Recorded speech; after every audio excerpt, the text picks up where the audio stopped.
എന്താടാ ഈ കിടക്കണത് ആരാണെന്ന മുതലാളിയുടെ വിചാരം? ലക്ഷപ്രഭുവാണ്, ലക്ഷപ്രഭു. പിന്നെ ലക്ഷപ്രഭു കടലിലല്ലേ കിടക്കുന്നത്? കിടക്കും. ചില ലക്ഷപ്രഭുക്കൾ കടലിലും കിടക്കും. വിശ്വാസം ഇല്ലെങ്കിൽ ഇതെന്താണെന്നൊന്ന് നോക്കിയേ. ഇതെന്താണെന്ന് അറിയാമോ? ഇത് കല്ലാസ്. കല്ലാസല്ല, കള്ളാസ്. അവന്റെ പോക്കറ്റിൽ നിന്ന് കിട്ടിയതാ. അവന് കിട്ടാനുള്ള തുകയുടെ ലിസ്റ്റാണിത്. ലക്ഷങ്ങൾ വരും, ലക്ഷങ്ങൾ.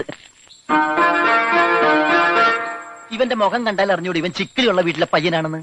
ഇവനെ രക്ഷപ്പെടുത്തിയ മകൾ ഒരു 5 ലക്ഷം രൂപ നമുക്ക് വാങ്ങിച്ചെടുത്തൂടെ? ആരോട് മേടിക്കും? അവന്റെ ഡാഡിയുടെ കയ്യിൽ നിന്ന്. തന്നില്ലെങ്കിലോ? കടപ്പുറം ഇളകും, കുത്തിപ്പിടിച്ച് വാങ്ങും. ഡാഡി നിനക്കറിയാമോ? അത് മമ്മിക്കറിയാലോ. മമ്മി നിനക്കറിയാലേ? അത് ഇവനറിയാലോ. ഇവനാരടാ? അത് അവർക്കറിയാലോ. ആർക്ക്? ഡാഡിക്കും മമ്മിക്കും. ഡാഡി മമ്മി ആരടാ?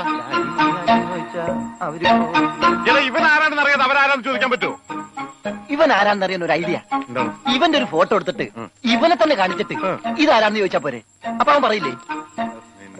ഇല്ലേ? ഇല്ലെങ്കിൽ ഫോട്ടോ കളഞ്ഞേക്കാം.